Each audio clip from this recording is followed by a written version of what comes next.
J'ai le plaisir d'accueillir dans cette deuxième partie d'émission la représentante d'une véritable institution à Saint-Quentin. Et pour les amateurs de musique, vous allez voir, vous allez être enchantés. Bonjour Nicole. Bonjour Bertrand. Nicole, est-ce que je peux, pour commencer, au lieu de vous voyez, vous tutoyer, puisqu'on se connaît depuis de nombreuses années? Oui. Nicole, tu es donc la présidente de Jazz aux Champs-Élysées, Oui. et tu es la femme de l'ombre du BRB, c'est exact? Oui, on peut dire ça, oui. Est-ce que tu veux bien nous présenter le BRB? Ah là là, le BRB, mon Dieu, c'est toute une affaire, une institution, effectivement, au fil du temps. C'est devenu, bah oui, 70 ans, ça ne se fait pas tout seul. Et c'est la construction de, comment dirais-je, à la fois la rencontre de la passion, l'amour de la musique et l'envie d'en donner. Et l'envie de rencontrer. Et ça a mené toute notre vie comme ça, avec les rencontres des musiciens, les professionnels, les amateurs, des organisateurs. C'est difficile à expliquer rapidement, enfin si, ça peut s'expliquer très rapidement, mais c'est comme toute une démarche dans une vie en fait. C'est une histoire de vie en fait? C'est une histoire de vie. C'est un véritable parcours de vie aussi. On peut dire que chez nous, en tout cas, c'est ça, c'est le cas. C'est-à-dire qu'avec Serge, on a partagé la passion du jazz, on s'est connus par le jazz. C'est la passion qui nous a réunis et qui nous réunit depuis un certain nombre d'années. Nicole, tu es toi-même fille de musicien? Oui, j'avais une mère qui était violoniste et dont le père était chef d'orchestre au Moulin Rouge dans les années 30. Il a travaillé avec Mistinguett, avec Jean Gabart, avec tous ces gens-là. Et je ne suis pas musicienne, malgré les efforts que ma mère m'a posés au piano, mais j'ai l'oreille, j'ai la feuille, et j'adore la musique. Et comme je dis toujours, je ne suis pas musicienne, mais ma façon de faire de la musique, c'est de l'organiser. Alors la femme de l'ombre du BRB, ça vient de où ça? Parce que tu montes pas sur scène, tu n'es pas sous la lumière. Non, pas au BRB, mais avec Jazz aux Champs-Élysées, c'est moi qui y suis quand même. Ouais. Mais c'est la femme de l'ombre, parce que je ne suis pas musicienne, justement. Et puis j'ai beaucoup travaillé, avec mon ami Alain, on a préparé beaucoup de choses ensemble. Et puis il y avait dans l'orchestre un de nos amis qu'on va retrouver là dimanche, qui disait toujours que dans le BRB, il y avait 8 musiciens et Nicole, parce que j'étais toujours là en fait. Alors apparemment, ça ne les a pas gênés, au contraire. Et moi, ça a été une découverte tout au long du temps, tout au long de cette amitié qui nous a unis, l'amour de la musique, le partage des choses. C'est ça qui nous a guidés, oui. Les musiciens fondateurs du BRB, parce qu'on va parler de cette formation un petit peu ensemble pour faire connaissance, sont tous que des hommes. Est-ce que le jazz est une affaire d'hommes ou est-ce que je me trompe? Tout à fait, monsieur, comme dirait l'autre. Non seulement, oui, c'est une majorité évidemment d'hommes, surtout qui sont connus, mais dans la première formation du Blue Rhythm Band, pas la première, à partir de 1951-52, je pense, il y avait une femme qui s'appelait Madame Raymonde Minet de La Haye, qui était la pianiste du BRB. Et quand on les a rencontrés en 68, les gens du BRB, elle était au piano. Ah, et oui. Serge faisait de la guitare ou du banjo et alternait sur certains morceaux avec elle. Donc Raymond, qui est dans la salle normalement pour le concert, elle ne va pas jouer, mais elle est, entre guillemets, c'est un peu triste à dire, tu couperas s'il le faut, elle est la dernière représentante vivante du BRB d'origine. Le BRB d'origine, comment s'est créée cette formation? C'est quoi l'histoire? Il s'est créé à partir de 1949 par la rencontre de certains musiciens, Jean-Marie Mignot, Alain Richard qui était un peu plus jeune et Claude Deligne, des gens qui aimaient le jazz, qui étaient des fanats de musique, qui ont commencé à faire de la musique et qui se sont affiliés au Hot Club de France en devenant le Hot Club de Saint-Quentin. Et ils ont commencé à jouer, ils ont eu des contrats, ils ont fait plein de trucs, plein de concerts, et ils ont décidé de s'appeler le Blue Rhythm Band en 1954. C'était un hommage à un orchestre qui a existé dans je ne veux pas me tromper, mais je crois que c'est les années 40, oui, les années 40, l'ancien orchestre de Lucky Millinder, où il y avait une espèce d'ambiance particulière qui a touché les musiciens de notre orchestre et qui est devenu la marque de fabrique du jazz du BRB à Saint-Quentin. C'était un peu pour lui rendre hommage que vous avez pris ce nom, le BRB? Oui, oui, oui, le Blue Rhythm Band, parce que là j'ai un petit trou de mémoire, je suis désolée. C'était dans cet orchestre-là, il y avait une espèce de swing particulier. Et il y avait des chanteurs et ça plaisait beaucoup à Claude Deligne, qui était un des membres fondateurs aussi. Et c'était l'hommage qu'il avait envie. Et il aimait le mot, il aimait le nom. Et c'est devenu le nom de l'orchestre de Saint-Quentin. Alors on va rappeler un peu le contexte. Oui. Parce que l'accès aujourd'hui à la musique est facile pour tous. Oui. 1948, 49, 50, l'après-guerre, comment on découvre cette musique qui n'est pas forcément français? Eh bien non, bien sûr. Elle n'est pas française au départ d'ailleurs. Hein. Mais il faut savoir que le jazz est arrivé en France à partir de 1917, quand les musiciens noirs américains sont venus se battre sur le territoire français. Ils ont amené déjà le jazz. Donc c'était un peu connu en milieu parisien, enfin des choses comme ça. Mais disons que nos amis, pour parler d'eux, du BRB, c'était des jeunes, ils disent des azous, ils n'étaient pas azous, mais bon, comme des jeunes, ils avaient des idées, des folies, des envies. Et ils avaient entendu le jazz et ils aimaient ça. Et donc, ils y sont venus par l'écoute beaucoup de disques, parce que à l'époque, comme tu le disais bien, il n'y avait pas tous les moyens de communication actuels, et certains faisaient des études à Paris, donc ils allaient dans les caves, et ils ont été au Lorientais, ils ont été dans toutes ces caves-là, où Claude Luther était représentatif du jazz traditionnel Nouvelle-Orléans. Oui.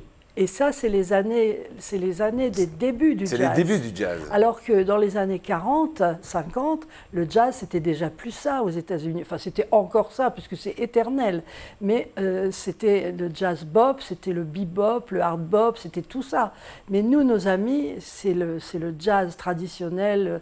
Leur vedette, c'était entre autres, évidemment, Louis Armstrong. Ça a été le personnage représentatif, je pense, particulièrement pour Alain, qui a été quand même le grand frère de tout ça pour nous à Saint-Quentin. Et c'est la musique qu'ils ont eu envie de jouer. Or, ils la trouvaient en achetant des disques, et ils écoutaient, et ils apprenaient comme ça, ils jouaient au fur et à mesure. Donc c'était tout à l'oreille, tout à la feuille, parce que pratiquement aucun n'était lecteur de musique. Or, il existait également, parallèlement aux partitions normales, des grilles. Oui. Alors, les grilles A, B, A, ne me demande pas ce que c'est, parce que là, moi, je sais pas. Moi, je sais. Là, si, là, bon, voilà. Mon fils le sait parce que son père lui a appris.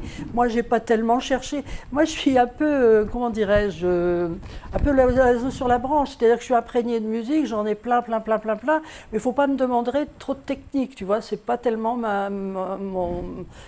mon domaine. Alors, le jazz, c'est carré ou c'est sinusoïdal et ça peut évoluer? Aïe, une question là difficile. Le jazz, c'est carré quand même, parce que c'est 4 temps souvent, c'est 32 mesures. Donc il y a un cadre qui est fixé et un musicien va se jeter pour un chorus, une impro, il va prendre ses 32 mesures ou ses 16 mesures, ou etc., etc. En revanche, c'est les styles qui sont différents. C'est-à-dire qu'effectivement, le jazz traditionnel, le jazz New Orléans, il est très carré. Et après, c'est toujours carré, mais ça a l'air de se balader différemment. Donc nous, à Saint-Quentin, on a, avec Jazz aux Champs-Élysées, mais j'anticipe peut-être, on a voulu défendre, absolument, on peut dire ça, défendre le swing, le jazz classique, parce que actuellement, il n'est pas quoique de plus en plus il revient, mais il n'était plus tellement représenté nulle part. Puis je dirais dans les municipalités, les gens qui s'occupent de la culture ne sont pas spécialistes non plus, donc ils prennent ce qui se présente ou ils font des choix, il y en a qui connaissent quand même. Et donc forcément, ils vont prendre plutôt des musiciens plus moderne, plus actuel, plus dans ce qui se passe. Et maintenant, il y a une espèce de fusion entre le jazz, les cultures de toutes origines. Donc, si tu veux, il y a une espèce de melting pot qui s'est créé. Pour nous, les amateurs de jazz, les puristes, on n'aime pas trop. Hein. Bien sûr. Mais c'est normal que... Mais du coup, le jazz Le jazz fondateur, on ne l'entend pas assez. Et nous, c'est Et c'est celui-là que vous défendez. Nous, c'est celui-là qu'on a défendu, les couleurs du jazz, du swing, du mainstream. Voilà, oui. C'est aussi un moyen d'expression, le jazz. La musique, en ordre général, oui, est un moyen d'expression. Mais sûr. le jazz, encore un peu plus.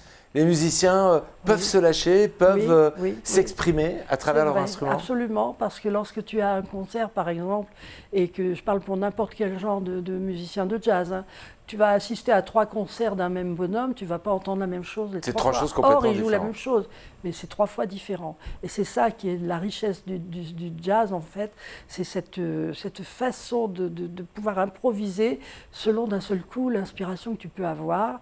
Et en fonction des musiciens avec qui tu joues, du public, il y a plein d'influences qui jouent. C'est un peu divin, ça, quand même, non? Bah, moi, Quand on voit un musicien de jazz, particulièrement, qui part dans son expression musicale, moi, ça tient du miracle. On a l'impression qu'il y a une connexion avec quelque chose de l'au-delà, quoi, absolument. non? Alors, tu vois, je n'aurais pas pensé à le dire, je n'aurais pas osé le dire, mais pour moi, ça a quelque chose de miraculeux. Je suis toujours admirative de ça. Et avec mes amis du BRB, comme avec d'autres, il y a des moments où on se dit, mais où est-ce qu'il a été chercher Où il va chercher ça, ouais. Ah oui, oui, oui. Et il y a des Et ce n'est pas des choses qui se travaillent, c'est des choses qui arrivent. C'est spontané. C'est spontané parce qu'ils savent jouer, ils savent ce qu'ils vont jouer, ils connaissent leurs morceaux, leurs instruments, ils ont travaillé. Et d'un seul coup, l'inspiration, elle vient sur un truc qu'on n'attendait pas forcément. Du coup, est-ce que tu es d'accord que je dise, vous n'êtes pas des musiciens, vous êtes des jazzman? C'est encore différent. Ce sont des jazzman, mais ce sont des musiciens. Bien sûr. Alors évidemment, bien sûr. Évidemment, non mais je comprends bien ce que tu veux dire. Non mais dans le sens où vraiment le jazz, c'est un véritable moyen d'expression. Ah oui, oui, oui. On va vraiment s'exprimer différemment. Totalement. Oui, donc c'est vraiment un style très à part. Oui, oui. Très à part. Oui, oui, oui. En général, c'est pour ça que ça fait du bien à ceux qui le jouent, ça fait du bien à ceux qui l'écoutent. Voilà. Alors justement, pour pouvoir rassembler tout le monde, il faut avoir une formation solide. Il faut avoir... vous, c'est quoi? C'est une histoire de copains? C'est une histoire de passionnés de musique? C'est quoi la formation en soi? Au départ, c'est une histoire de passionnés de musique qui sont devenus copains. Et une chose en entraînant une autre, c'est devenu la passion de ces copains-là, qui est devenue une amitié et une fidélité avec une priorité. C'était sur le BRB, on avait le droit de faire des choses, mais s'il y avait une date qui était fixée pour le BRB ou n'importe quoi BRB, la priorité c'était le BRB. C'était le BRB. Et nous, on a toujours calqué notre calendrier en fonction des dates du BRB, aussi bien nos vacances que n'importe quoi. Je dis nous, mais à l'intérieur du BRB, il y en a d'autres qui l'ont fait. C'est ce qui explique la tenue, la longévité de cet orchestre-là, et de s'intégrer à l'esprit qui n'impose rien, mais qui est une espèce de, comme dit souvent Marie-Laurence Maître, qui aime cette expression que je lui avais donnée venant d'un autre musicien qui s'appelait Christian de la Civonne, le jazz c'est un mode de vie. Et si tu veux, quand tu as ce mode de vie, là, je l'ai écrit quelque part, c'est-à-dire que tu as une vie qui se passe en souplesse. Ouais. Voilà. Ouais. Enfin, c'est comme ça que je ressens les choses. Et on a transmis, nous, avec bonheur, on est heureux d'avoir transmis ça à nos enfants, par exemple. On a un fils qui est aussi contrebassiste. C'est pas un professionnel, mais il est fanat de musique, il pense qu'à ça, il bosse dans tout à fait autre chose, mais il est obsédé par la musique. Ma fille adore le jazz, ils vont à des concerts, ils vont à des tas de choses. C'est vraiment quelque chose qui leur a été transmis. Alors, il faut être passionné, il faut être liés les uns avec les autres, il faut presque faire partie de la même famille pour justement pouvoir laisser une part d'expression à chaque personne, non? Ah oui, musicalement parlant, oui, absolument. Parce qu'on se connaît. On se connaît. Et on sait, par exemple, quand Serge va programmer tel type de répertoire, il sait qu'il va pouvoir compter sur Philippe pour telle partition, sur Serge Elmignac, parce que là, il va partir dans l'impro, et parfois, il est complètement inspiré. Serge, il y a des types qui viennent, il part avec eux, vraiment. Et alors, il y en avait un qui était étonnant aussi comme ça, c'était Jacques Verriel. Parce que Jacques Verriel n'a jamais su lire une partition. Il avait tout dans la tête, tout dans la feuille, comme on dit, dans l'oreille. Et quand il y avait, par exemple, Benoît de Flaménil, qui est un excellent tromboniste d'origine d'Amiens, d'ailleurs, ce gars-là inspirait notre ami Jacques. Et quand il était là à côté, il jouait comme jamais. Ouais. Voilà, donc là c'était une rencontre, c'était un échange, c'était un bonheur, le bonheur de faire les choses ensemble, quoi. Vous êtes quoi, amateur ou professionnel? Bonne question, votre honneur. Qu'est-ce que je peux répondre à ça? Peut-être entre les deux? Oui, je dirais un peu entre les deux, parce que le BRB, il a joué, comme on dit, de Gauchy à Istanbul, en passant par la Corée, les Seychelles, etc. Il a été partout, le BRB, en tant que musicien, orchestre, pour un défilé chez Courrèges, en Corée, par exemple. Donc c'est à la fois un orchestre d'amateurs, mais qui est reconnu au niveau national. Donc est-ce qu'on peut dire que ce sont des semi-pros, c'est-à-dire que ce ne sont pas des gens qui ont gagné leur vie avec la musique, mais qui en ont fait tellement et si bien qu'ils peuvent jouer avec n'importe quel professionnel. Mais est-ce qu'un jour vous avez fait de la musique pour gagner de l'argent? Jamais. Non. C'est pour le plaisir, non? Oui, c'est-à-dire qu'ils travaillent la musique toutes les semaines, il y a les répétitions, il y a les organisations comment ça se de passe? jazz club. On fait comment? On se voit chaque semaine? Toutes les semaines. Tous les lundis, il y a la répétition du BRB. Où est-ce que vous répétez? Alors c'est à Homblières, dans la salle, une salle qui a été mise à la disposition par le maire d'Homblières, très gracieusement d'ailleurs, par l'intermédiaire de Serge Elmignac qui habite Homblières. Et donc le BRB répète à Homblières toutes les semaines. Avant, il avait répété dans d'autres lieux, bien sûr. Et puis s'il y a une répétition normale, il peut y avoir 2 à 3 répétitions, selon qu'on fait l'invitation à un musicien pour un jazz club, ou parce qu'on va avoir un contrat à remplir quelque part. Alors les contrats ne sont jamais richement payés, mais c'est un défraiement de déplacement, de choses comme ça, avec parfois une petite caisse qui existe pour pouvoir entretenir les instruments, etc., les choses qui sont nécessaires. Mais globalement, non, le musicien de BRB ne gagne pas leur vie grâce au BRB. Vous avez fait le tour du monde, vous êtes allé dans beaucoup de pays, oui. malgré votre statut entre amateur et professionnel. Oui. Est-ce qu'on peut dire que le jazz, ça fait partie de ces styles de musique qui sont universels? Universels, voilà, exactement. Et qu'on le ressent. Les gens réagissent de la même manière que l'on soit en Allemagne, à Séoul ou ailleurs? Oui, absolument. Oui. C'est un langage universel, c'est une langue universelle, c'est un esprit, un état d'esprit qui... Oui, je pense que c'est la base du swing, bon, on sait d'où ça vient, tout ça. Ça vient du blues, ça vient des champs de coton, comme dirait l'autre. Et ce sont les Noirs, au départ, les émigrés, enfin pas les émigrés, les anciens esclaves ou pourquoi pas émigrés aussi, qui ont fondé le blues. Et de là est partie la musique de jazz, avec aussi la musique américaine. Parce qu'il y a eu une conjugaison des deux, si vous voulez. Jazz, rock, non, non, pas tout de suite, pas tout de suite. Pas tout de suite. Mais le blues est ouais. quand même à la base de tout, parce que le rock, plus tard, effectivement, ça puise complètement dans le blues, dans le blues, oui.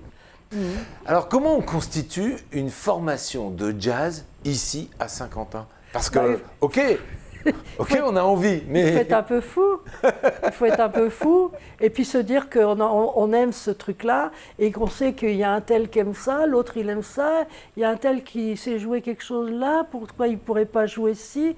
Et on commence à se rencontrer, à discuter et puis on se lance. Et puis il y a l'expérience qui vient au fur et à mesure. Puis il y a des jeunes qui viennent, qui disent « Oh, vous faites de la musique, j'aimerais bien », etc.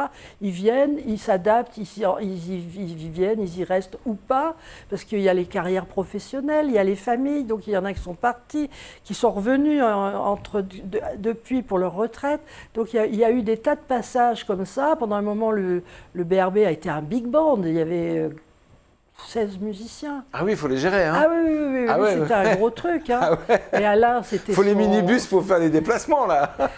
On a fait ça pour l'Angleterre, pour l'Allemagne, et Alain, c'était, comme il disait toujours, être même le 3e trompette dans l'orchestre de Bézi, même le 3e trompette, Cootie Williams. Bon, mais il était heureux de ça parce que Dieu sait qu'il était un tenant du Nouvelle-Orléans et d'Armstrong, mais les big bands, ça lui plaisait aussi.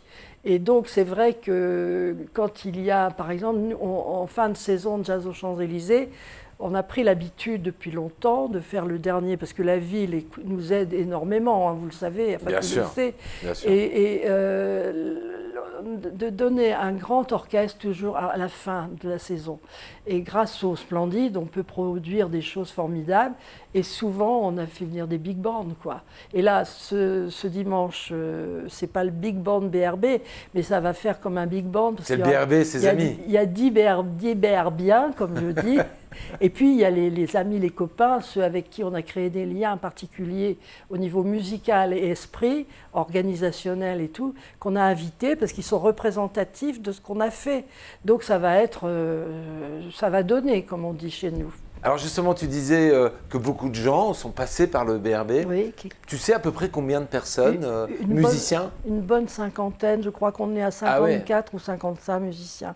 En 1900, quand on a fait les 50 ans du BRB, on avait retrouvé 45 musiciens. Donc depuis 20 ans, il y en a une dizaine qui se sont rajoutés, oui. Alors je suppose que chacun d'entre eux a laissé un bout de son empreinte? Ah oui. Ah oui, parce que... Quand on rentre dans un groupe comme ça, forcément? Oui, absolument. D'abord, il y a les caractères qui s'accordent, il y a les manies, il y a ceux qu'on a trouvés géniaux sur certains plans, qui ne sont plus là parce qu'ils avaient autre chose à faire, ils sont partis au loin. Ceux qui manquent parce qu'on aimerait bien encore entendre certaines choses. Et puis... globalement, les choses se sont bien passées. Je ne dis pas que ça a toujours été le vert paradis, mais il y a eu des fois des engueulades, et il y a eu parfois des mésententes avec certains, puis qui sont partis, mais avec qui on est toujours quand même en relation. Je veux dire, c'est ça qui est... Là, on a fait, pour fêter ses 70 ans, on a fait un appel à tous les anciens musiciens du BRB, qui sont encore vivants, parce que pour le 50e anniversaire, les anciens sont venus aussi, et ceux-là maintenant, ils sont décédés, ils ont 90 ans. Bon, mais là, donc les nôtres, ils sont nettement plus jeunes, ils n'ont qu'entre 60 et 70. Et je veux dire, on les a eus au téléphone, et ils viennent. Là. Ceux qui ne seront pas là, c'est qu'ils ont vraiment une impossibilité au point de vue de la santé ou familiale. Mais je veux dire, il y en a pas loin de 20 qui ont répondu présent. Donc on va vivre des moments un peu... C'est pas mal, hein. On va avoir des moments un peu extraordinaires. Ouais. C'est quoi le secret pour durer alors? Je pense que pour ce qui concerne le BRB et ce que j'en connais, en tout cas, c'est cette passion partagée et l'amitié et la bonne volonté. Et de se dire, on le fait, et on le fait bien, et on le fait ensemble. Je crois que c'est quelque chose comme ça. Et beaucoup de plaisir partagé. Hein. Ah oui. Oui.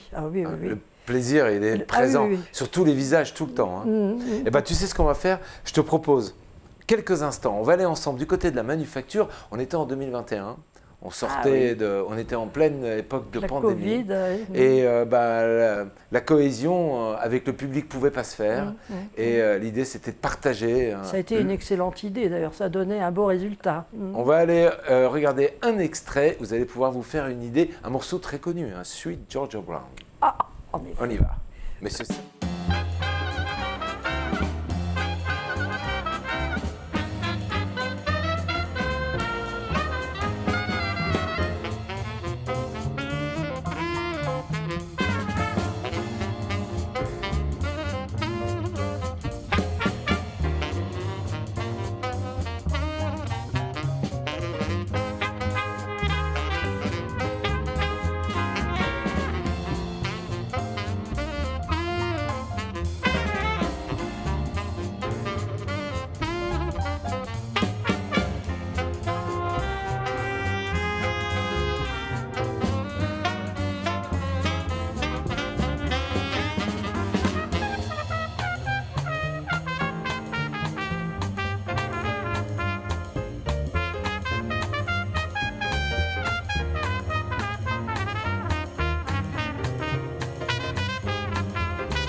Vous applaudissez à la maison, eh ben vous avez 100% raison. Nicole, d'abord c'est un véritable plaisir que de vous entendre et de vous retrouver comme ça sur scène. D'abord, l'absence de public. Alors, par rapport à cet événement-là Ouais, par rapport à cet événement-là, oui. Par rapport à ce concert-là, ça change? C'est-à-dire que là, ça a été pour eux une belle expérience, parce que c'était pris dans des très bonnes conditions.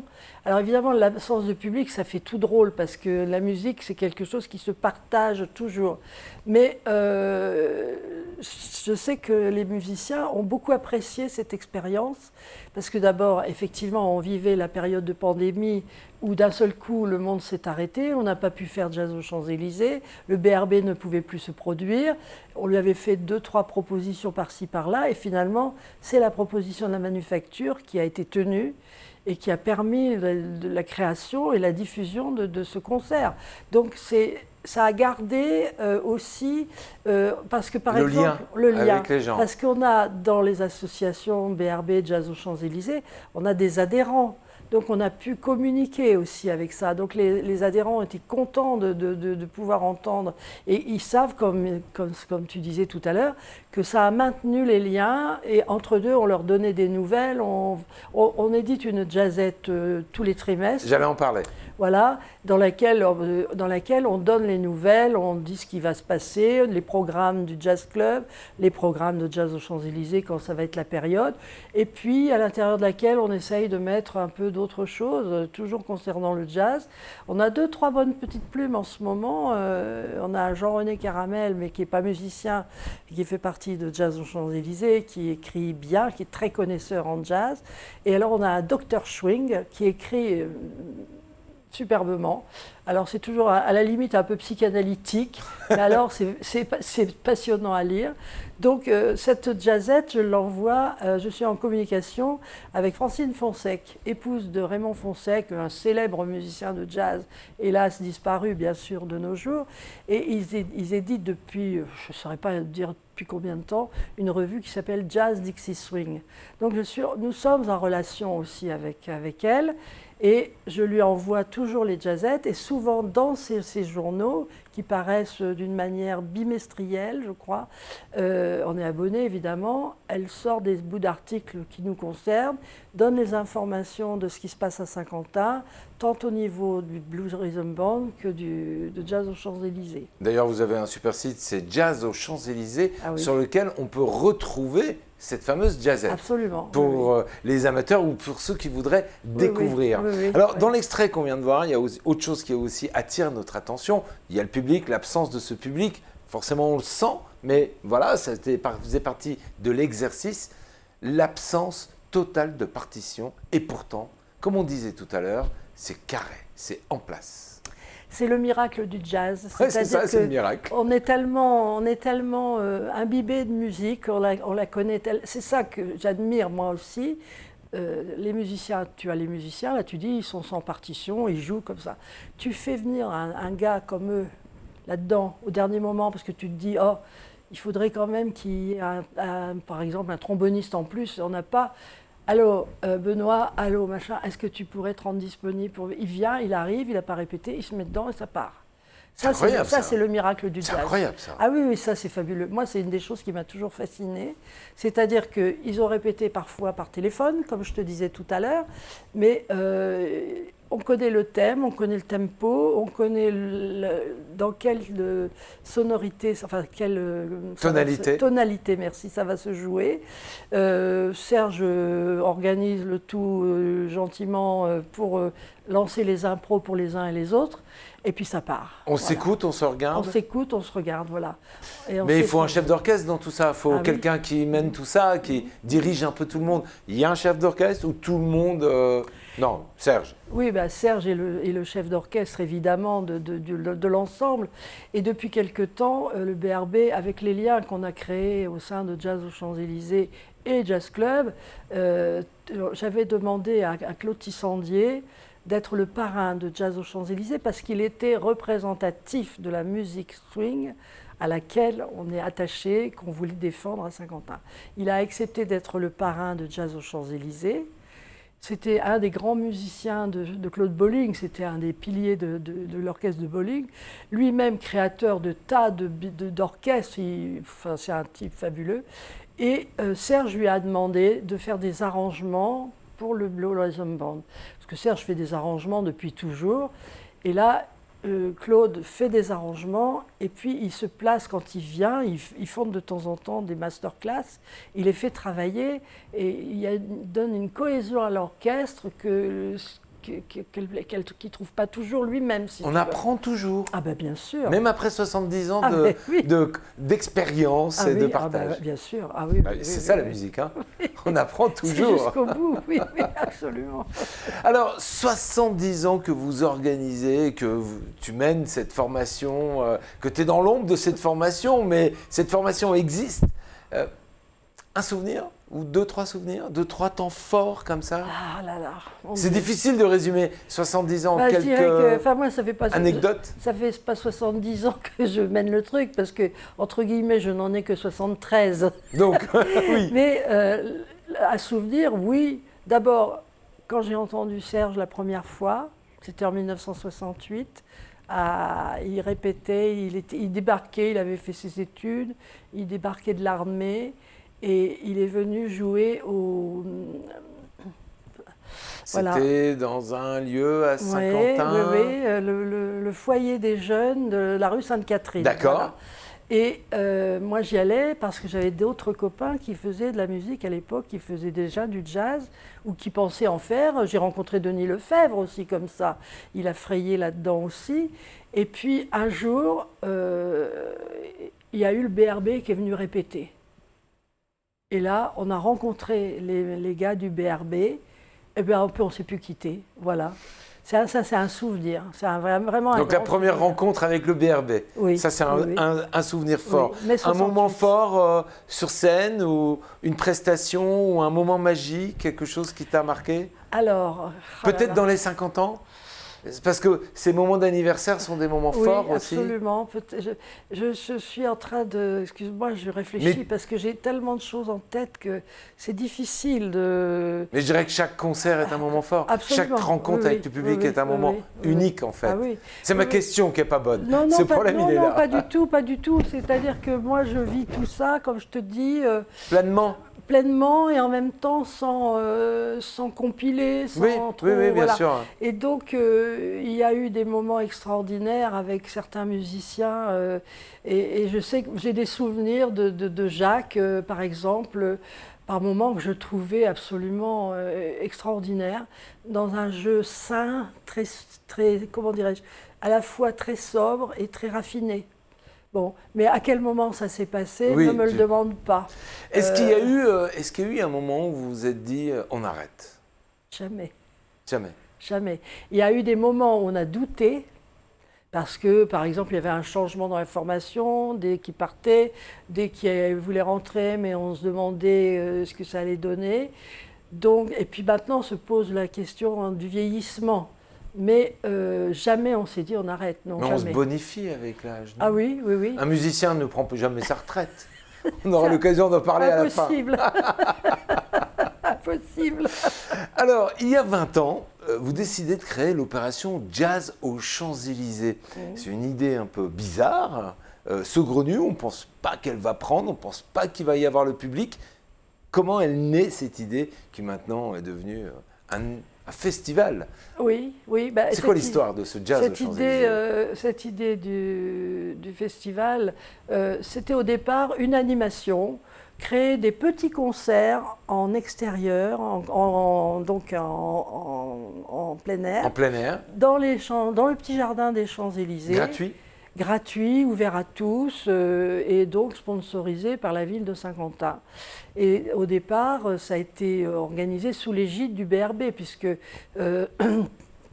c'était le BRB qui était connu, bien sûr, normal, et on m'a demandé, à moi qui traînais toujours dans les couloirs du BRB, si on peut dire, c'est pas la bonne expression, mais quand j'étais toujours là pour un oui, pour un non, et puis pour la, comment dirais-je, faudra peut-être pas le dire ça, mais si tu veux, je crois que l'apport de Serge et moi dans l'orchestre, ça a été de souder les gens. Ouais. Parce que jusque-là, les anciens se connaissaient, se saluaient, se vous voyaient, se fréquentaient pas. Et nous, je ne sais pas ce qu'on a fait, mais on a commencé à se fréquenter et tout le monde a commencé à se fréquenter les uns les autres. Et là-dessus, Monique et Didier, qui étaient pareils que nous, si tu veux, dans le tempérament vis-à-vis de... Donc ça a soudé les gens beaucoup plus. Et donc, je t'ai parlé de Kim Apro, et je ne sais pas si je peux en parler. Oui, bien sûr. Oui, je peux en parler. Oui, bien sûr. Bon. Oui, bien sûr. Donc au départ, c'est la ville de Saint-Quentin, en la personne de Jérôme Lavrieux. De Jérôme Lavrieux, oui, qui était le directeur du cabinet du maire, qui venait toujours à ce que le jazz BRB faisait et qui avait repéré que je travaillais beaucoup dans l'ombre, que j'étais souvent là, que je connaissais les choses, que quand on disait demande à Nicole, bon, enfin bref, donc il est venu me voir, enfin il m'a demandé, est-ce que tu pourrais pas penser à trouver une organisation pour qu'il y ait des concerts gratuits en plein air pendant les vacances, pour que les Saint-Quentinois qui ne partent pas en vacances puissent avoir quelque chose, un but pendant l'été. Ouais. Et donc, de fil en aiguille, ça s'est produit comme ça. Donc, les premières années, de 2002 à 2007, on a fait 4 concerts par an. Et c'était quoi? C'était le BRB qui faisait des concerts? Ah non, non, non. Non. Dès le départ, c'était l'esprit de... C'est une scène d'expression. Absolument. Ça, le BRB, le Jazz aux Champs-Élysées n'est pas le moteur de travail de Jazz aux Champs-Élysées. De BRB. Du BRB, pardon. Le BRB a joué plusieurs fois pendant les festivals, mais comme d'autres orchestres. Ce n'est pas le BRB qui a dominé Jazz aux Champs-Élysées. D'accord. Et le BRB était à la base, à l'origine, bien sûr. On était en complétude sur beaucoup de choses, mais Jazz aux Champs-Élysées était totalement indépendant. D'abord, il suffit de regarder les livres d'or pour voir que le BRB, il n'est pas là. Hein. C'est d'autres musiciens. Tu me disais en préparant que, allez, sur 20 ans, il y a eu peut-être 5 interventions du BRB. Je ne veux pas dire de bêtises, mais c'est de cet ordre-là. C'est de cet ordre-là. Pas loin. Donc, si tu veux, quand tu penses qu'on a organisé 133 concerts et qu'on a invité 718 musiciens quand même, hein, tu vois, là, c'est une toute petite part. Et à chaque fois, j'ai proposé au BRB de participer à Jazz aux Champs-Élysées pour des raisons précises. Je me souviens particulièrement de 2008, donc l'année qui a succédé à l'organisation, à la création de Jazz aux Champs-Élysées en tant que telle. J'avais eu envie de faire un programme, parce qu'en fait, c'est vrai que c'est moi, entre guillemets, qui impose mes goûts. Bah oui, t'es la présidente. et j'avais envie de faire quelque chose avec des chanteuses. Et j'avais intitulé ça des voix du jazz. Donc, on avait particulièrement mis à l'honneur des voix du jazz, des chanteuses. Et la première, en 2008, ça a été Joan Pickens, qui en a fait venir plusieurs fois, une chanteuse extraordinaire. Et on avait fait un concert qu'on avait préparé, donc le BRB, Joan Pickens, et la compagnie Helios, qui faisait du hip-hop, avec qui on a préparé tout un spectacle. C'était merveilleux. Ça a été un moment extraordinaire. Donc là, le BRB était là. Une autre fois, le BRB était là pour la grande chorale de Greff, de Roberto Greff. Le BRB a joué aussi le jour où on a fait un grand événement dans la grande allée des Champs-Élysées avec illumination et tout, parce qu'il y avait le big band de Danny Doris. Donc le BRB a joué en première partie du big band de Danny Doris.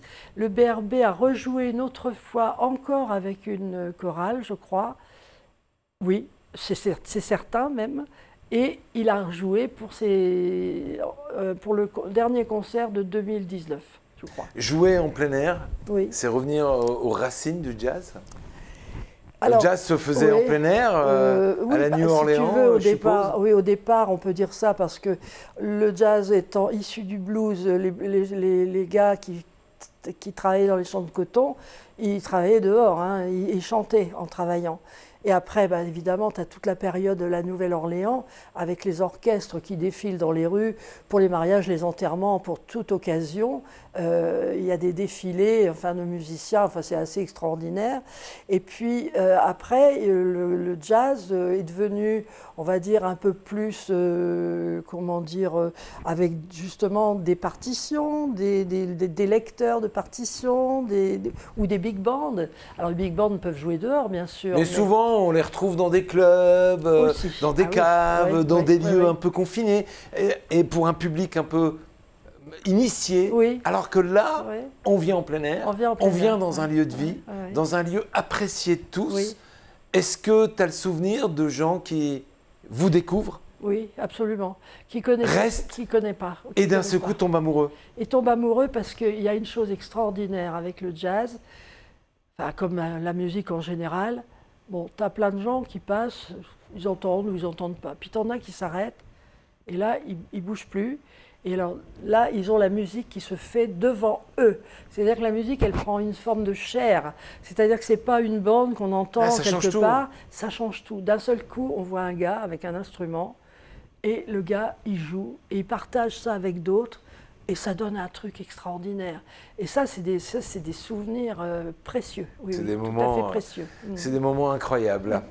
Alors, ce festival, on peut dire que c'est un festival qui rythme tout l'été à Saint-Quentin, est maintenant totalement incontournable. Oui. C'est vraiment inscrit. C'est un grand plaisir, un grand bonheur pour nous parce que la ville de Saint-Quentin nous aide beaucoup, non seulement en subvention évidemment, quoi qu'il faut qu'on trouve encore pas mal d'argent à côté, hein, c'est pas la question, mais on va dire tout ce qui est accessoires, aussi bien le podium que les lieux, etc., la technique, les techniciens, etc. On est très porté par la ville. Hein. Marie-Laurence nous soutient, je le dis tout le temps. Fait un travail exceptionnel. Elle est extraordinaire. Il n'y a pas une question qu'on lui pose qui ne soit résolue dans un délai extrêmement court. Je veux dire, c'est quelqu'un de très fiable et elle aime ça. Elle aime chanter. Et franchement, c'est vraiment une alliée, quoi. Et Jazz aux Champs-Élysées a perduré et a pu continuer à exister pour le plus grand plaisir des Saint-Quentinois. On vient de loin. Pour venir participer à Jazz aux Champs-Élysées. Alors, c'est pas en foule, mais il y a des gens qui viennent des Landes, de Compiègne, de Lille, d'Amiens. C'est attendu. Ah oui, moi j'ai des gens qui me téléphonent d'Arras ou ailleurs. Alors Madame Dutefoy, cette année, qu'est-ce qu'on va avoir? Quand est-ce que vous commencez? Il y a des gens qui viennent du nord de la France, mais des gens qui viennent de Reims et qui me disent on vient ici parce qu'ici il y a du jazz. À Reims, on nous passe des machins, hein, des musiques. Alors à Reims, c'est une ville prodigieuse, prestigieuse, avec des beaux festivals. Les flâneries musicales, là, c'est pas rien. Nous, on est allés écouter avec Serge 2 ou 3 concerts de jazz à Reims. On n'y est pas retourné. Hein. Ouais. Bon, alors ces gens-là, ils viennent à Saint-Quentin. Ah oui, donc voilà. Donc la musique aussi permet de faire du développement économique, hein, puisque quand on vient, on va au restaurant, on visite, on découvre. On loge les musiciens parfois à l'hôtel. Il y a des gens qui se. Bon, c'est pas un gros marché. Bien mais, évidemment, voilà. évidemment. Voilà. Alors cette année, c'est un double anniversaire. C'est double gâteau et beaucoup de bougies. Oui, si on les additionne, ça en fait 90. Mais bon, ah oui, non, cette année, on n'allait pas rater ça quand même. 20 ans de Jazz aux Champs-Élysées, 70 ans du BRB. On s'est dit, on va aller crescendo en nombre de musiciens sur scène. Et puis avec le credo de Jazz aux Champs-Élysées, ça a été, on n'invite jamais des musiciens opportunistes. C'est-à-dire que c'est toujours des formations qui ont travaillé un répertoire qui est dédié à soit un grand musicien, soit un style, etc., qui travaille ça et qui tourne avec ce truc. Donc c'est toujours quelque chose de très cohérent. Et donc on a eu d'abord 5 musiciens avec Éric Luther, ensuite on a eu 7 musiciens avec Jérôme Etcheberry, ensuite on en a eu 8, 9 avec, attendez que je ne dise pas de bêtises, oui, c'est ça. Non, 7 musiciens avec Patrick Bacqueville. Et puis, on a eu 9 musiciens avec 2 chanteurs inclus. Et là, on va être sur pas loin d'une vingtaine pour le BRB. C'est-à-dire que le BRB, en fait, le BRB historique va jouer. avec certains musiciens invités, des professionnels, donc comme je l'ai dit tout à l'heure, et puis des anciens qui vont venir sur certains morceaux. Alors dans les anciens, ils ne vont pas tous jouer parce qu'il y en a qui n'ont pas pu continuer à faire de la musique, mais ceux qui jouent encore, ils vont être sur la scène. Oui. Ça va se passer au Splendide. Oui. Ça sera ce dimanche. Ça sera ce dimanche à 16h. Oui, 16h, oui. Et on est parti pour 2 heures de moments ça va temps. être... Oui, c'est ça, hors temps, exactement. 2 heures ou plus même, non? Oui, alors on va essayer va pousser un peu On va essayer d'être raisonnable parce que parfois on a fait, je crois que c'était pour le 50e anniversaire, ça a dû durer pas loin de 4 heures. On ne va pas faire ça parce que c'est quand même très très long, mais ça m'étonnerait que ça ne dure que 2 heures. Est-ce qu'il reste des places? Je crois qu'à l'heure actuelle, c'est plein, c'est rempli. Ouais. C'est rempli, et puis alors on va profiter du spectacle parce qu'on a édité une brochure pour célébrer les 70 ans du BRB et des 20 ans de Jazz aux Champs-Élysées. Donc on va vendre cette brochure d'ailleurs pour les gens qui seront intéressés, et puis on offrira un CD, et puis seront à la vente aussi des CD des musiciens qui vont venir jouer. Enfin, je ne sais pas s'il faut parler de cette partie-là. C'est aucun problème, au contraire. Voilà, donc, et puis après, on boira le pot de l'amitié, puis on se séparera pour on ne sait pas combien de temps. Alors, je suppose que malgré ces 70 années derrière nous, on a encore plein de nouveaux projets à venir. C'est quoi l'avenir? C'est quoi les prochains projets? BRB et Jazz aux Champs-Élysées. BRB, j'ai envie de dire qu'il va préparer ses 80 ans. Mais au prochain anniversaire. Entre deux, il aura plein de... Par exemple, déjà, il va jouer à Guise le 14 octobre en tant que BRB, plus Claude Tissandier et Pauline Atlan qui va chanter. Ça va être un très beau concert aussi. Après, le BRB va reprendre ses jazz clubs à partir d'octobre. Donc, octobre à juin, c'est les jazz clubs. Ouais. On avait dit qu'il y aurait du jazz tous les mois. Ça, c'est une chose que j'avais dite à Pierre-André. On va faire déjà avec Jazz aux Champs-Élysées, depuis la fête de la musique jusqu'à la braderie. On a été obligé de raboter parce qu'il se passe tellement de choses en juin à Saint-Quentin que on venait en plus, c'était inutile. Donc on a à partir de juillet. Mais dès que Jazz aux Champs-Élysées s'arrête en septembre, en octobre, le Jazz Club reprend. Voilà. Donc... Donc BRB, on ne se pose pas de questions. Voilà. Jazz aux Champs-Élysées, donc il y aura une suite? Voilà, il y aura une suite, exactement. Puisque tu nous as dit en préparant cette émission que tu allais céder un peu le flambeau. Oui. Et ça va être repris, mais par qui? On ne va pas perdre l'âme? On va rester ancré dans nos territoires? Je pense que de toute façon, ça a été fait dans ce but-là. C'est-à-dire que je ne voulais pas laisser Jazz aux Champs-Élysées à n'importe qui. Hein, parce que là, c'est un petit peu le côté, c'est mon bébé. Complètement, quoi. Qu'on l'abîme. Donc, la personne qui va me succéder s'appelle Anne Legrand. Elle est originaire de Saint-Quentin, mais vit à Paris pour ses raisons professionnelles. Elle est spécialisée dans le jazz. Elle fait tous les festivals internationaux. Elle est mariée à un grand musicien de jazz. Et elle va prendre la présidence de Jazz aux Champs-Élysées. Donc on est 2-3 à partir parce qu'on est fatigué, on a d'autres choses à faire. Mais l'association va continuer. Et j'ai déjà le programme de 2023, elle me l'a envoyé, il est chiffré et tout. On peut continuer à lancer les choses puisque tout est en place. Cependant, je suis persuadé que tu ne vas pas partir très très loin. Non, mais comme je l'ai dit, je vais épauler évidemment un peu au départ, c'est normal, comme Françoise, notre trésorière, va épauler le prochain trésorier, comme Jacotte va épauler la prochaine secrétaire.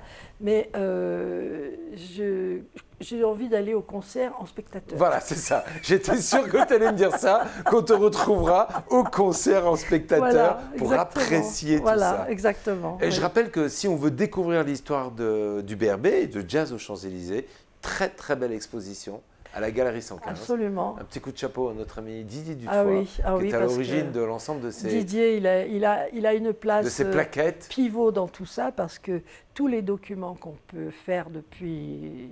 C'est lui qui est toujours à la manœuvre, c'est-à-dire les maquettes, la création pour l'impression et tout. Il fait un travail énorme et justement, je tiens particulièrement à le remercier cette année pour tout le travail qu'il a fait, tout ce qu'il donne au BRB, à Jazz aux Champs-Élysées. Toujours, tu le connais, modeste, il ne se montre pas, mais avec Serge, ils font un duo formidable pour la création des documents. Serge a la création graphique et puis les idées, hein, parce que les idées, il les a. Et puis Didier, enfin bref, comme je dis quelque part, c'est pas parce que c'est un dû de foi, mais c'est qu'il a une sacrée place dans l'association. Oui. Ouais, non seulement dans l'association, mais si tu permets, je vais sortir du cadre de cette émission quelques instants pour une fois, parce que je sais que Didier est derrière son écran et qu'il va regarder cette interview. Si je suis là aujourd'hui, c'est parce qu'il y a 30 ans, Didier Dutefoy, au sein du BTS audiovisuel, m'a appris ce métier aussi. Hein. Sans quoi, je ne pourrais pas être là aujourd'hui. Merci beaucoup à toi Didier et à Monique et à l'ensemble du staff. Oui, on sait ce qu'on lui doit. Oui. Exactement, tous. On doit chacun quelque chose à la famille Dutefoy. Moi, je le sais en tout cas. Je te remercie beaucoup d'être venu à nos côtés. Malheureusement, dimanche, c'est plein. Heureusement. En tout cas, malheureusement, pour ceux qui voudraient vous découvrir. Tu vois, c'est l'esprit du jazz, on est positif. Voilà, exactement. On va sur le site Jazz aux Champs-Élysées. Oui. Et où est-ce qu'on peut aller pour savoir les prochaines dates du BRB? Alors, sur le site du BRB que Didier a créé, comme il a créé site de Jazz aux Champs-Élysées. Et donc, bluesrhythmandband.net, il me semble. Bluesrhythmandband, voilà, vous recherchez sur Internet, vous allez trouver toutes les prochaines dates, tous les prochains concerts sont là. Et c'est là où on peut venir vous rencontrer. Voilà. Et on attendra à la Galerie 115 pour découvrir un peu ces 70 ans d'histoire. À 18h30, samedi 10, inauguration. Merci beaucoup, Nicole, d'être venue partager un peu ce bout d'histoire musicale de Saint-Quentin. Et puis, longue vie et longue route au BRB. Et puis, on va se donner rendez-vous pour les 80 ans. Alors. Oui. Mais on se verra avant. En tout cas, moi aussi, je te remercie. Je vous remercie, toute l'équipe, parce que l'invitation nous a fait plaisir et montre l'intérêt que vous prenez à ce qu'on fait. Et comme on se connaît, en plus, c'était assez agréable à faire, quoi. Merci beaucoup. Amateurs de musique, je vous promets, on va vous programmer après ce dimanche, la semaine prochaine, vendredi soir prochain, on aura l'occasion de vous redonner cette date, la rediffusion en intégrale du concert du BRB à la Manufacture de Saint-Quentin. Mais on va laisser passer ce week-end et on va vous donner rendez-vous vendredi soir prochain. Notez ça sur vos tablettes. Merci beaucoup. Merci. À bientôt. Merci Bertrand.